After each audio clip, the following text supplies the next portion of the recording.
Saludos amigas y amigos, te habla Julio Jiménez Hedler en Twitter @JulioCoco. Hoy es martes 22 de febrero del año 2022 y este es un beta político solicitado. Esto es un tema un poco profundo, pero debido al conjunto de solicitudes que recibí en las redes sociales y también de mis suscriptores Patreon, porque esto debió ser parte de un trabajo escrito para nuestra revista Axones, que es nuestra revista mensual para los miembros de mi Patreon y usuarios en bolívares, pero realmente me senté, tengo días escribiéndolo, es sumamente largo, pedí colaboración y es un tema que domino, ¿ok? Y vamos a hablar de lo que está ocurriendo en Ucrania y con el señor Vladimir Putin desde Rusia y cómo impacta esto en Venezuela, a usted y a mí. Este es un video de un venezolano para los venezolanos. Y con un punto previo. Tenemos la mala costumbre en las redes sociales de opinar de un conjunto de cosas que no sabemos. Hay personas que ven 1, 2, 3, 4 videos, un escrito en Wikipedia, un hilo de Twitter y creen que saben todo sobre un tema. Y sobre el tema Ucrania se ha escrito mucho en los medios de comunicación. Hay mucho contenido en YouTube, la gran mayoría es basura. Muy pocos realmente han sido objetivos y atinados. Y también que en tiempos de guerra lo primero que muere es la verdad. Y por eso vamos a abordar esto desde un ángulo profundamente objetivo. Yo no pretendo ser ucraniólogo ni nada de eso, pero hay dos cosas de las que sí sé. Producto de mi experiencia política pasada y de mis estudios, entiendo muy bien cómo funciona la mentalidad del sovietismo y en esos estudios entendí muchísimo sobre el comportamiento de Rusia y su historia. Y luego en todo lo que ustedes me conocen, que saben que a mí me gusta estudiar y participo en tanques de pensamiento y en centros de análisis, aunque eso no me da dinero, me da información, me da conocimiento y he crecido como persona. Y ahí hemos venido trabajando este tema. Para dar un contexto histórico global, voy a dejar unos links en la descripción de unos videitos en YouTube que sí son de calidad y que sí lo van a ubicar. Pero vamos al contexto. El día de ayer el señor Vladimir Putin dio una declaración pública que prendió todas las alarmas en el planeta. Es un discurso, en mi opinión, transhistórico. ¿Por qué es transhistórico? Porque más allá de que muchos, y lo repito, los opinólogos de oficio dicen que eso es un discurso de propaganda, otros dicen que es un bluff, otros dicen que está justificando todas las acciones que quiere hacer en Ucrania y en Europa del Este. Pero más allá de eso, el discurso de Putin lo primero que fue dirigido para los rusos, para la madre Rusia.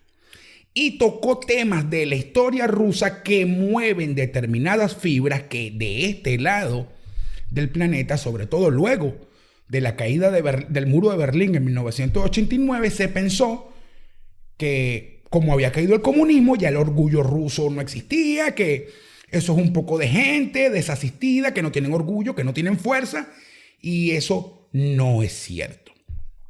El discurso de Putin tocó estos aspectos, en mi opinión, que son críticos. Lo primero, Putin apela al concepto de la gran Rusia que alguna vez fue.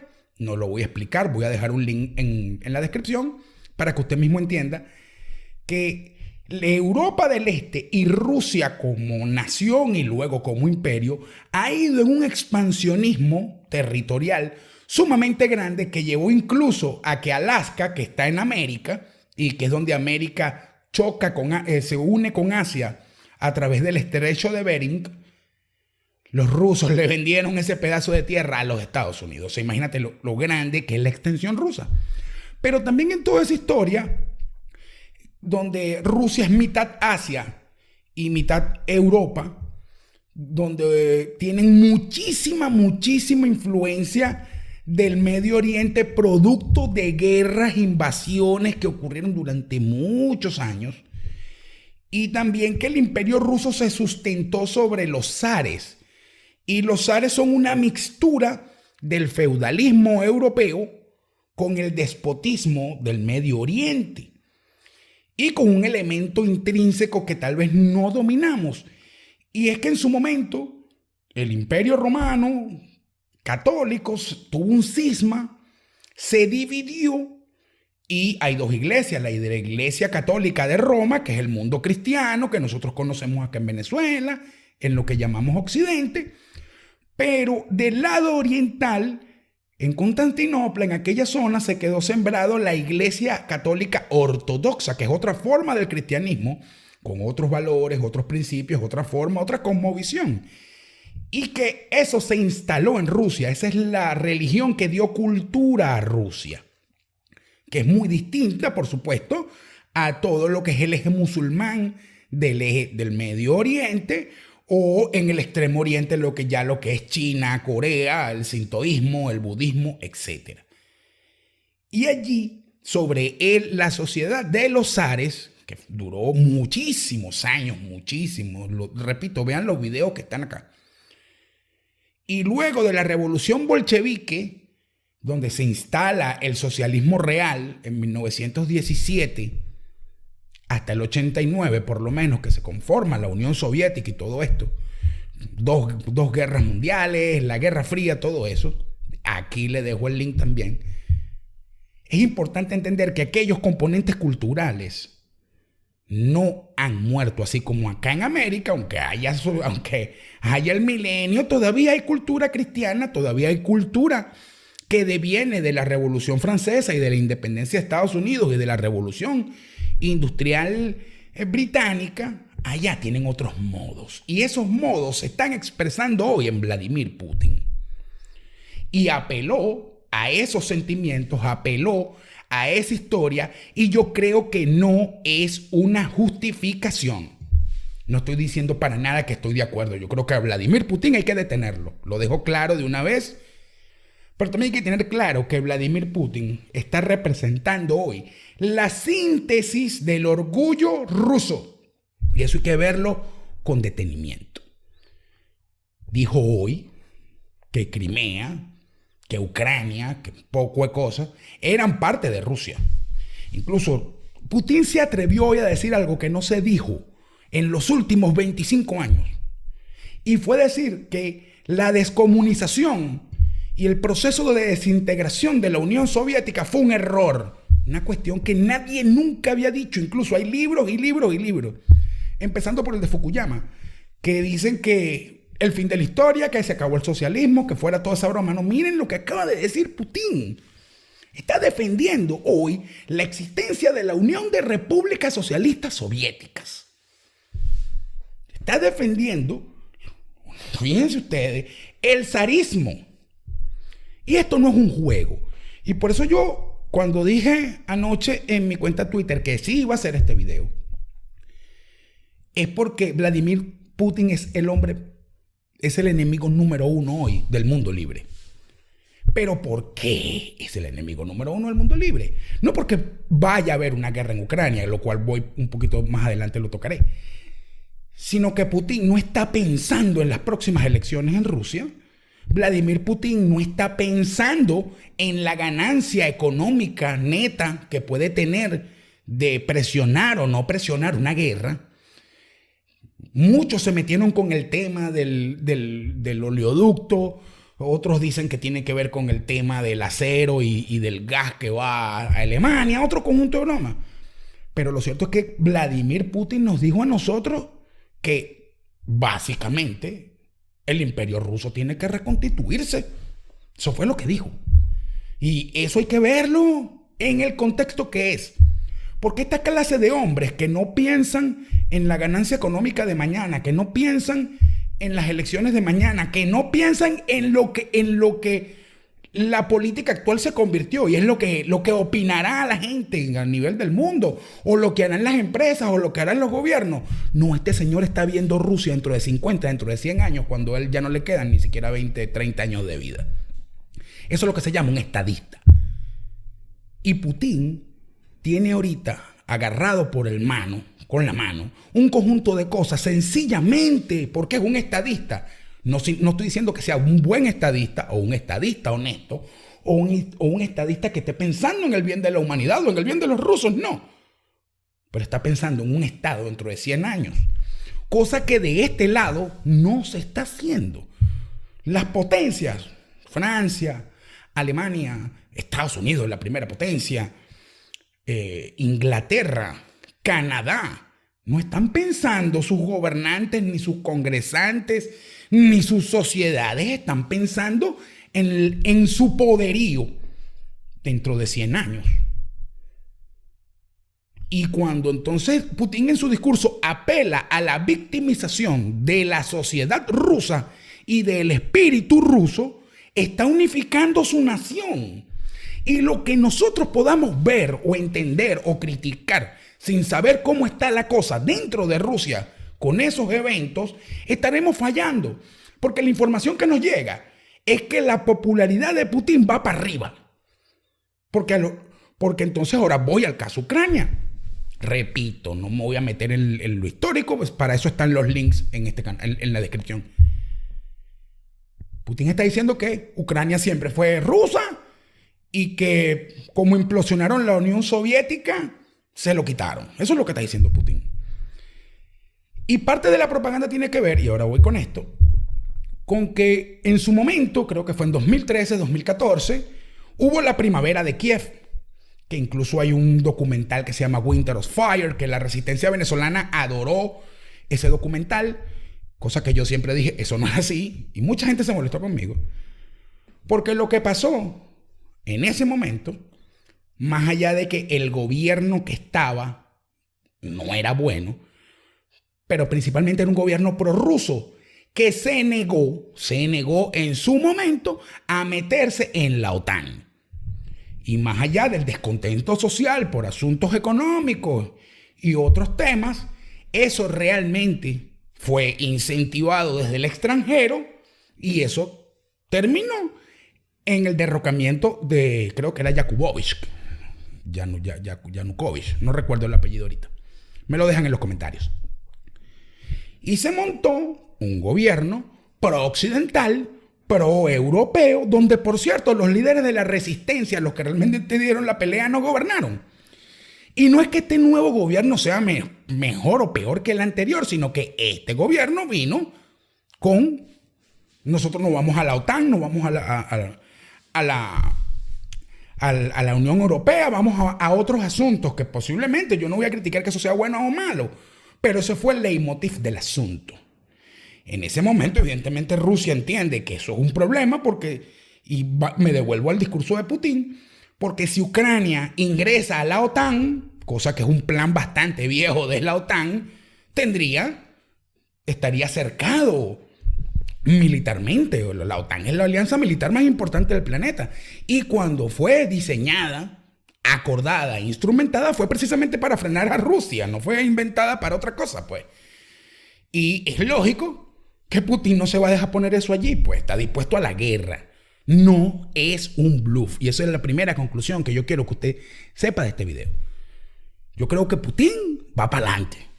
Yo creo que Putin no va a permitir que le monten unas plataformas de misiles de la OTAN en su frontera. No lo va a permitir. Entonces, en ese momento hay zonas de Ucrania que son rusas. Viven descendientes de rusos.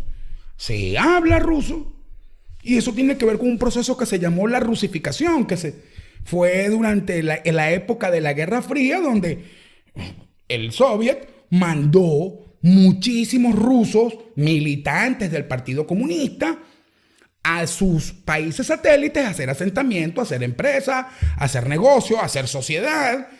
Y bueno, hay pedazos de Ucrania donde viven rusos. Y eso es una realidad.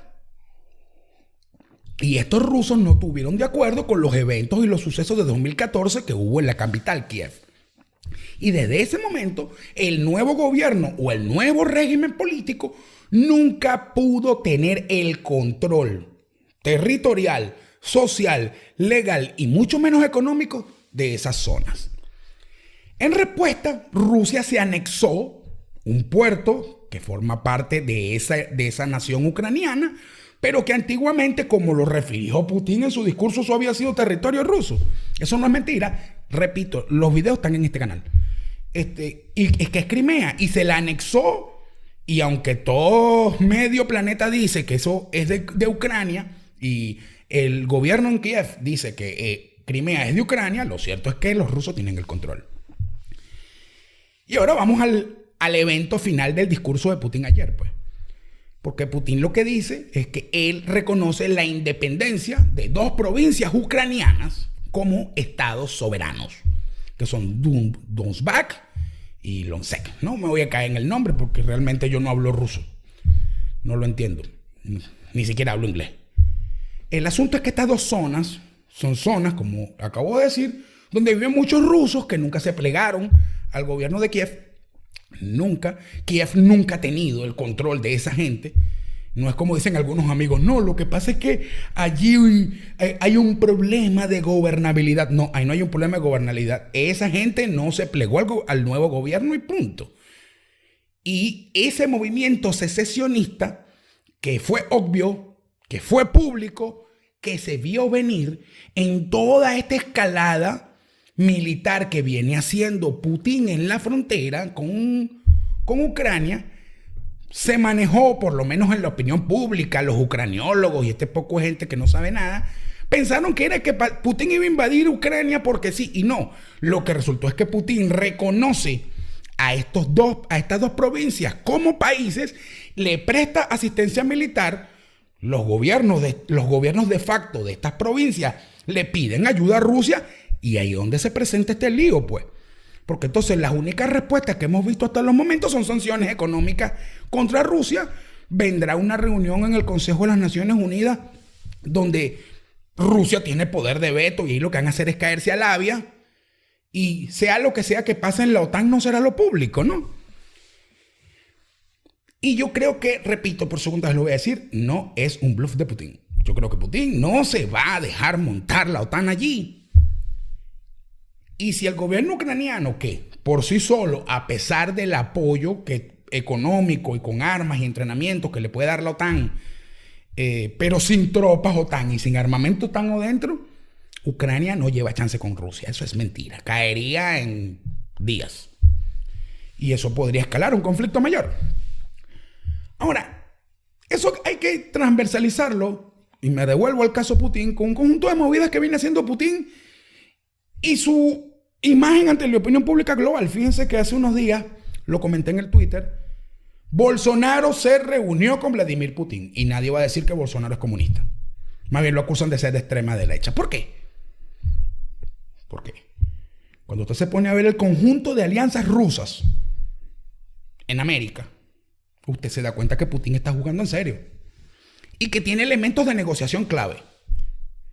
Tiene égida en Venezuela. Todos lo sabemos, incluso ya Maduro salió reconociendo las dos repúblicas esas nuevas. Como que eso sirve de algo para ese asunto. Es más de retórica que de otra cosa. Pero aquí sí hay un interés ruso. Los rusos tienen intereses en México. Sí lo tienen. Por supuesto que lo tienen y es público y comunicacional. ¿Ok? Y es que Putin viene representando una forma de nacionalismo que en el medio de la política progresista y globalista, que ataca con todo a los conservadores, Putin es el último conservador con fuerza dirigiendo un país para enfrentarlos, y eso le ha traído simpatías. Y como los liberales de izquierda y los liberales de derecha de Occidente tienen una guerra casada con los conservadores de derecha, bueno, se coló un prosarista soviético como líder del asunto. Y eso pone el ajedrez un poco más enredado. Un poco más enredado. Porque hay que ver, por lo menos, lo repito, qué va a decir Bolsonaro de todo esto. Brasil es la tercera, cuarta economía y el tercer, cuarto ejército de América. O sea, no es algo a despreciar, ¿no? Y entendiendo que tiene próximo un proceso electoral donde va a enfrentar a Lula da Silva, que es un delincuente, que más chavista imposible, pero que es ficha de los progresistas y los globalistas. Hay que ver cómo se va a tragar esto con China, porque ciertamente China y Rusia juegan en llave en algunos sitios, en otros no. Pero esta movida de Rusia de apoyar la independencia de unas provincias cuando le conviene, cuando Rusia más bien no quiere que un conjunto ya de territorios que definitivamente no quieren ser parte de China ni estar bajo la égida del Partido Comunista Chino, como Taiwán, ellos más bien quieren ponerle la mano. Hay que ver si aquí el pragmatismo y los intereses nacionales de cada quien hacen un reacomodo de todas las alianzas. Y eso hay que verlo.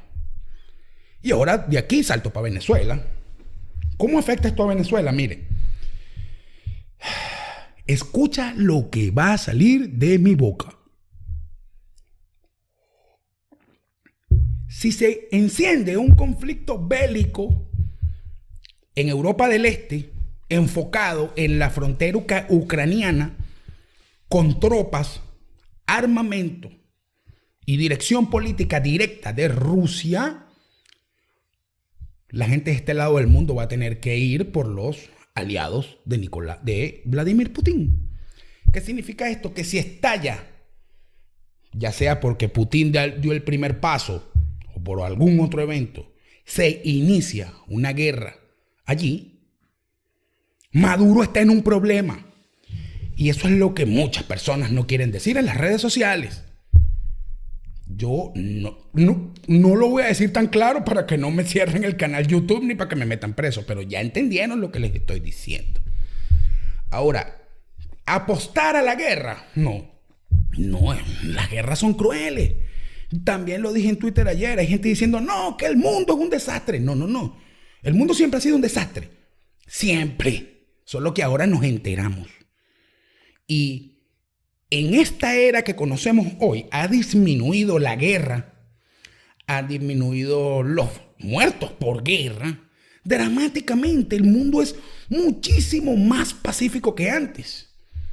El asunto es que los perversos, que los malos, que solo pueden ser depuestos, contenidos por la guerra, se benefician de los tiempos de paz y de las apuestas de paz de los gobiernos, de las empresas y de nosotros que somos parte de la sociedad global.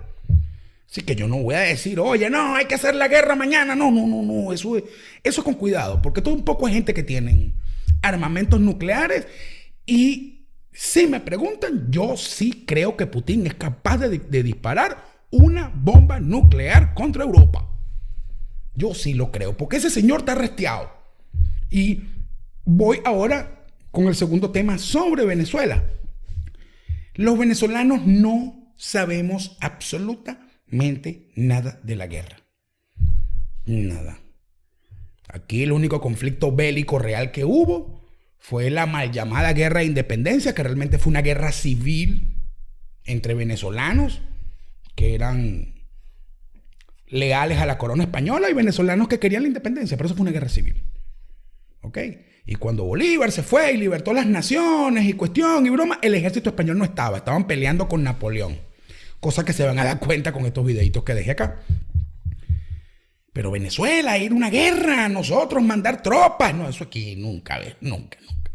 Incluso la guerrilla venezolana de los 60 fue un chiste. Fue un chiste realmente. Si la comparas con movimientos guerrilleros subversivos reales en el planeta, eso fue un chiste. Y por eso nos resultan extraños estos temas y que ante los grandes conflictos bélicos en el planeta, Venezuela siempre, por lo menos en los últimos 100 años, lo que hacía era vender petróleo a alto precio por la guerra y las guerras siempre beneficiaron a Venezuela porque era una bonanza económica. Pero con la destrucción de PDVSA, aunque Maduro se alineara con los gringos y con todo Occidente a venderles petróleo y le levantaran las sanciones, nosotros no tenemos como antes cómo sacar mucho petróleo para abastecer a un conflicto bélico de dimensiones medianas. No tenemos, o sea, y con eso hay que tener cuidado porque hay gente diciendo esa tontería también. Aparte, y devolviéndome a lo del discurso de Putin y ya para concluir, nosotros hemos estado muchos años, me incluyo, yo fui joven y fui estúpido, pensando que los conflictos en el planeta son ideológicos, pensando que son las ideologías lo que originan las guerras. Y cuando usted se pone a ver, el mundo está en guerras, en creación y caída de imperios desde hace más de 4000 años. Por lo menos desde que se empezó a escribir la cuestión, ¿no? O sea que yo nunca he creído que es un asunto del comunismo contra el capitalismo o del socialismo contra esta cosa. Incluso cuando me hablan de la Guerra Santa, cosa que un día de esto haré un video solamente de eso, cosa que manejo mucho pero evito hablar. Eso también tiene sus bemoles, desde las cruzadas hasta la cuestión musulmana, y eso no es tan así.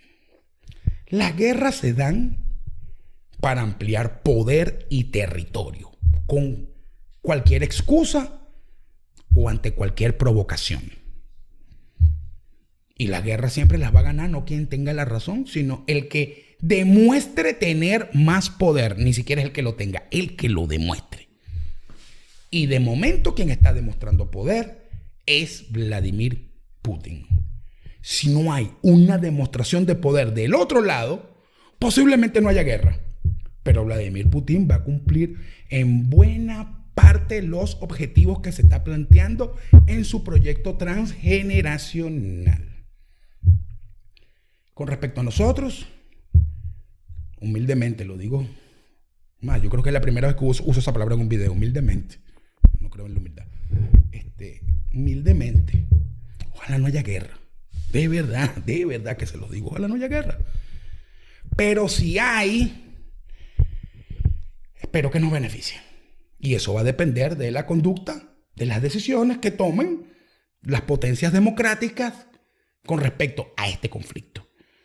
Esperemos que esto sea una lección generacional para esta camada de presidentes, de legisladores, de políticos mundiales que se olvidaron del futuro, que se olvidaron de la historia, que se olvidaron que ellos son una pizca de la línea del tiempo, y que entiendan que solo los grandes hombres escriben la historia. Te habló Julio Jiménez Hedler en Twitter, @JulioCoco. Para todas tus preguntas, estaré muy atento a los comentarios. Marca like. Y si no estás suscrito a este canal, suscríbete y activa la campanita, que me voy a activar mucho más con los videos. Y este es el primero de una serie de hablando de temas importantes.